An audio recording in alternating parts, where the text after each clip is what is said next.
Make your life a masterpiece, my dear friend.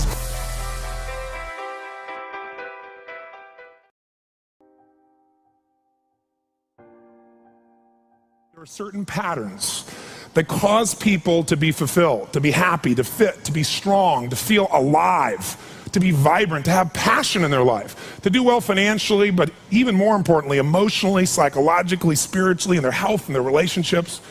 And there are also patterns that make people frustrated, overwhelmed, depressed, sad, lonely, cause them to be struggling financially, struggling with their body, struggling intimately. And those patterns, they're not because there's something wrong with somebody, it's because of a pattern that we're doing. Now, what's the fastest way to create a change? In basically developing the one thing that all people have in common who succeed, they're leaders. Because I don't care what style you are, I don't care if you're a mom, if you're a great mom, you lead your child, you're not led by your child. Or a great dad. If you're a great business person, you're a great salesperson, you're a great negotiator, you're a great anything, you're a great human being. This has been my entire life's obsession. What makes the difference in people's lives? And that leadership component, as I say, it doesn't always mean somebody follows you. A leader is somebody who lives life on their terms, that you will never settle for less than you can be or share or give or create. It's not what we get that makes us happy, it's who we become. How we live our life, who we are as a person. People can take away all the things, but who you become, no one can take away. And the problem is most of us are trying to be something we're not. And it isn't so much about change, about changing yourself. The change happens when you be yourself. Know thyself, that's the hard part for most people, and then be thyself. Because most of us in our lives, out of our desire for respect or achievement or love or connection or something, we've been trying to be the way we think we'd have to be in order to get that love, respect, appreciation, whatever it is we've been after at some unconscious level. And we've been doing it so long that we think that this is who we are. Because success without fulfillment is failure. And I can't tell you how many people I work with who are supposedly the best in the world at what they do, and they have more money than they can spend, and they have all these people that love and respect them, and yet they're unhappy inside. Because if you want to know what's really you, where you're going to be alive is when it's really you. And you may even think you know who you are because you've been living a certain way, but I'll tell you how you'll know. You'll feel euphoric, you'll feel strong, you'll feel unlimited, you'll feel free. I have seen, out of 3 million people around this earth in 80 countries, I've seen just about anything you can see, and there are only so many patterns. And what you're going to find underneath all of this behavior is we have the same needs. When you understand what those needs are and which ones you're focusing on, you start to understand why people do the crazy things they do, including you and I. And you begin to understand, hey, there might be a better way to meet my needs, and I don't have to get caught up in this game of stress and frustration and upset, or I could really help this person I care about, because I could see what's really going on. Part of what we want to accomplish here as leaders is we want to become practical psychologists. We want to understand what's really going on so we can help, so we can make a difference, so we can transform. So yes, of course you can do better in your business, because the more you understand about what people need and want, the greater you're going to be, the better manager, better leader, the better mom or dad, the better friend. And there's a better you that's available when you understand what's driving you. But most of us are running patterns over and over again, and we want to free that up. To free it up, we got to break the pattern. We got to do things that are different. So we're going to do something different. I'm not here because I believe in positive thinking. If you think that's what I believe, you don't know much about me. I'm not one of those people that believes you're supposed to go to your garden and chant, there's no weeds, there's no weeds, there's no weeds, there's no weeds. There's weeds right there. All right, that's what I believe. Here's what I believe. I believe that if you really want to be effective, you got to tell the truth.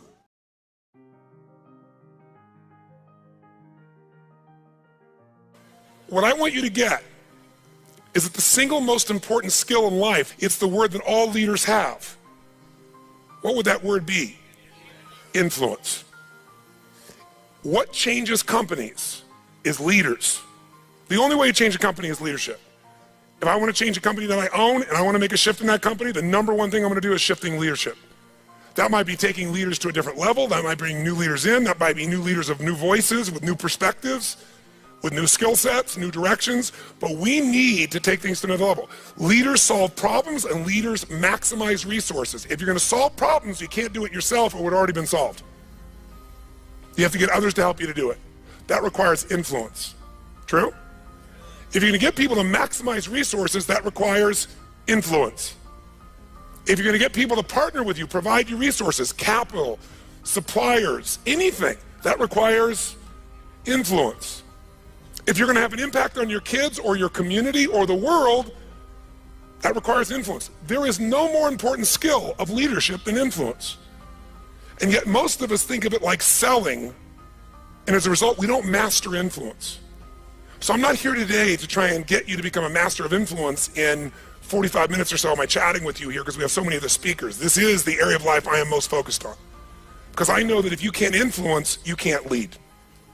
But if you can influence powerfully, intelligently, with integrity, there's no limit to whatever you can envision and what you can make real.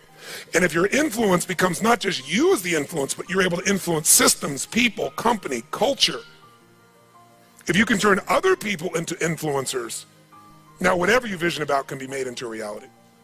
And so as a skill of influence, we got to ask ourselves, how many agree leaders are what change companies? Raise your hand if you agree with that. Say aye. And leaders' number one skill is influence. If you agree, say aye. And then the question becomes, how do you influence? How do you influence consistently with integrity? You can influence many ways. You can do it without integrity. But the good news is we live in a world today where whatever you do, it's transparent to the world because there are no secrets anymore, are there? Try to have a secret today, bless you. You can forget the secret. With the internet, with the culture we have, the way the world is today, there are no more secrets, and whatever you think is still possible to keep secret, give it 3 or 4 more years and it'll be impossible. Every phone call you make is recorded. There's no single phone call that goes in and out of North America that they don't have a recording of, and they can search by word, by tone, by tempo. They can even recognize voices now. There is no such thing as privacy. Everything you've ever put on the internet is there forever, and people know it and can search it. The way you write is searchable now. You can not sign your email, you can put it on somebody else's email, and the structure of your language and the way you influence things can be studied at this level. So the good news about that is manipulation as an ongoing tool for success is over. But adding value will never go out of style. Truth will never go out of style. So influencing with integrity is the secret. But what really influences people? Do facts and figures, we give you enough facts and figures out of a core story, is that going to influence people? No. It's the weaving of that story together in a way that produces what shifts people. And that's human emotion. Ultimately, the big game here is emotion. You have to influence emotion. You have to influence the emotion of your people. If you're going to maximize resources, and if we all agree, as we talked about the other day, it's not a lack of resources, it's a lack of what? Resourcefulness. If you're creative enough, if you're playful enough, if you're determined enough, if you're focused enough, you can find a way. If you're giving enough, if you're generous enough, if you're honest enough, if you're courageous enough, you will get people to help you. You will find the way. You will make that thing happen. You'll access the resource. You get someone to coach you, teach you, loan it to you, let you try it, drive it, experience it. So it's the ability to influence emotion, because that's what affects our intellect. That's the bottom line. A core story is only there to give you a set of facts to educate someone that will make them emotional enough to make a decision. And what they do is they go through a series of things that you have emotions about. They may say them in a non-emotional way, but the only reason they work is because you know they're going to open the person's emotion. How many agree with me on this? Say aye. So as leaders, we can never forget that humans are emotional creatures, including ourselves. And to influence other people, we have to know what already influences them. And we can't ever forget what truly influences them. It's going to come down to our ability to connect with them at a deep emotional level, or get others to do the same. Here's how I'd say it in a really simple term. To influence someone, you have to already be influenced. Right? To move somebody, you better be moved. To touch somebody, you can't touch somebody about your product or service or vision or idea or your company if you're not touched. To persuade others, you have to be persuaded. You can't give somebody else what you don't have. Now, you may have it intellectually, and here's the challenge. When you first meet somebody in your relationship, and you're all excited, what's the level of energy like? 0 to 10, make the sound of that energy. You meet somebody you're totally excited by, make the sound, everyone. 6 months, 6 years, 20 years later. It's scary, isn't it? And it's not time, because there are people I've been with them, been together 65 years, and they're still out of their mind for each other. They make the same amount of noise you did in the beginning here. What changes is, very often, when you're around something enough, I don't care what it is, there's a law called the law of familiarity. The law of familiarity says this: if you're around something enough, you take it just a little bit for granted. And it doesn't matter what it is, it's not that you don't care, it's that you get used to it. It's that the variety of it is not quite as high. It's not so new, and with that, sometimes you give it less significance. Even though in your heart you know it's significant, you don't keep the aliveness of it. It becomes something you intellectualize versus something you feel inside your body with a passion. So there are people who say, but we love each other. Yeah, well, that's great. You know, you hug each other every now and then. You say you love each other, little kiss like that. Was that how it was in the beginning? No. It isn't time. It's that most people don't understand that this emotion, this intensity, this passion has to be constantly reinforced every single day. And like any muscle, if you don't use it, so then you have the base understanding of why you do what you do, but you've lost the energy that makes it alive. And so if you're gonna be touching people, you gotta be touched. So then the question is, how do we influence ourselves? How do we influence other people? We gotta get them into their emotions. We got to get ourselves into the emotions that are going to move us to action. And we got to do that ongoing, because otherwise all the stuff you wrote down will die. It'll die in your book, it'll die in your head. There has to be a level of emotion, a level of hunger in you that makes you go follow through. There's got to be a level of energy in you that when you go share it with people, you're able to influence them to follow through. And when they don't do it, enough to get back in there with them again and get them to do it again. This is where the whole game gets won or lost. Do you agree or disagree with me on this? So what we got to look at is, first of all, us. How many of you have days when you wake up and you feel like, I don't want to talk to people today? How many got days like this in your life? Say I. But again, as I said the other day, if you're the leader, you don't have that choice. If you're the leader, you have to get in a good state. If you're the leader, you have to get yourself in that place. And how many of you have had some gut checks? Let me see again in the last 6 months, 12 months in your business with economy changing like it's never changed before. How many have had those gut checks? Say I. So what do? We have to become masters of influence, which means we have to be able to master the state of our own organization. To master the state of our own organization, we got to know how to change that. How fast, my friends? How fast? And where does it have to start? Ourselves, since we're the first constraint. And if we can do it with ourselves and influence, then we can teach everybody else to influence. We've said business is innovation and marketing. You have to influence people to innovate because they're not going to just do it because they're used to what works and it's easier and they know it. Innovation means massive what? Change. How many people go, give me more massive change in my life with all the other things I'm trying to hang on to? They're not going to do that. You have to influence people to innovate. And marketing is influence. So, what influences us is our states. How do we change our states? Let's start with you and I and with anybody we're going to work with. You've worked with me before, you know the first answer. If you're going to change somebody's state, the fastest way to do it is physical.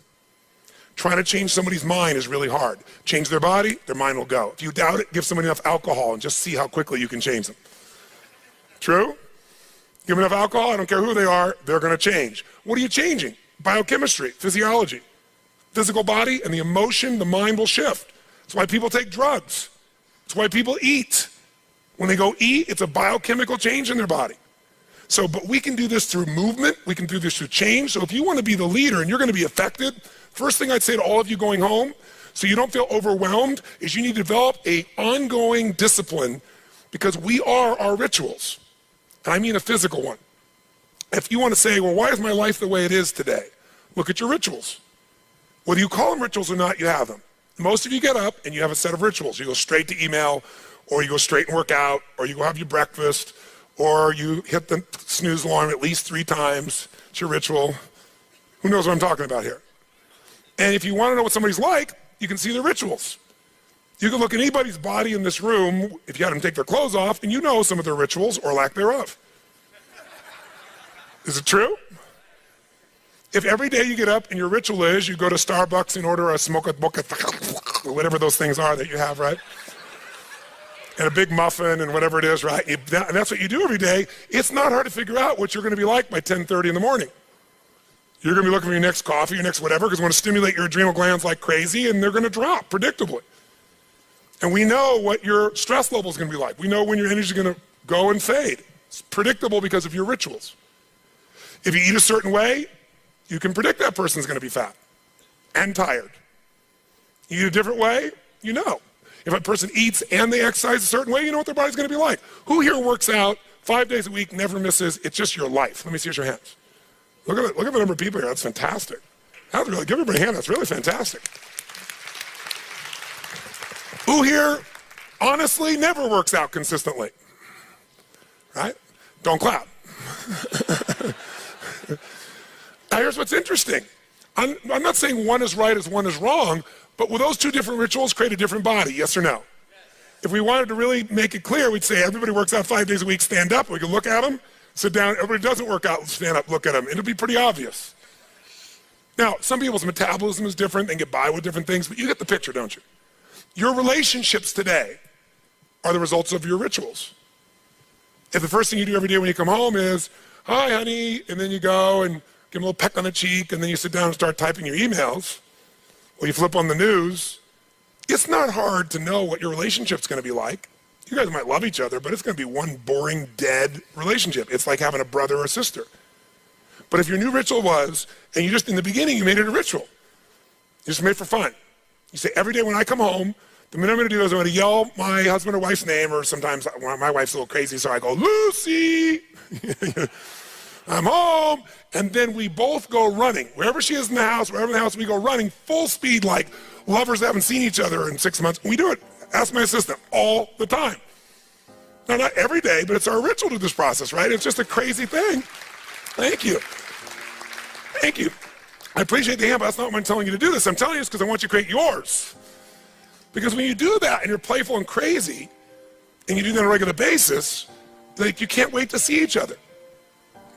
And the biggest ritual that we have besides physical, and by the way, let me just say to you this, when you go home, if you want to transform your business, transform you by creating first, if you don't already have one, a set of physical rituals that you're not gonna miss. I don't care if it's 3 days a week, 4 days a week, something that's gonna make you physically strong, because in a place where there's gonna be a lot of fear, the way you deal with crisis is number one thing you should do is feed your mind. And you're doing that. Get yourself new answers, immerse yourself in new environments, get new voices, have new perspectives, ask some new questions. Isn't that what we've been doing here? Right? And we're doing it together and bringing all these people together. I basically, to create innovation in your life and marketing, I've assembled here 19 people. You assemble 5 days of your life, and we're just rocking day and night. It's the total immersion of what I taught you in innovation. It's really what it is, but this has got to continue. For it to continue, though, we've also been managing your state to a great extent. Right? Most of you don't go home and 4 or 5 days later start clapping like crazy and screaming and shaking. You don't do that yourself. Right? And so some of you are going to go like, wow, it doesn't feel the same as at the seminar and stuff. You know, I'm back here by myself and my people aren't doing this. But some of you will go home and initiate this. You're going to have your Physiology 5, your 5 minutes of physiology shift, once an hour, once every 90 minutes, or no more than once every 2 hours. You're going to start your morning with everybody. You're going to bring in and get some little audio clip of something from a movie or something that blasts across, the room, and have everybody stand at attention. You're going to do some crazy stuff if you're smart. Go over Zappos and see what they do. They got the most crazy stuff going on there. All the stuff that I do in seminars, they do every day at their location with their people. And people can't wait to get to work and they're in a certain state.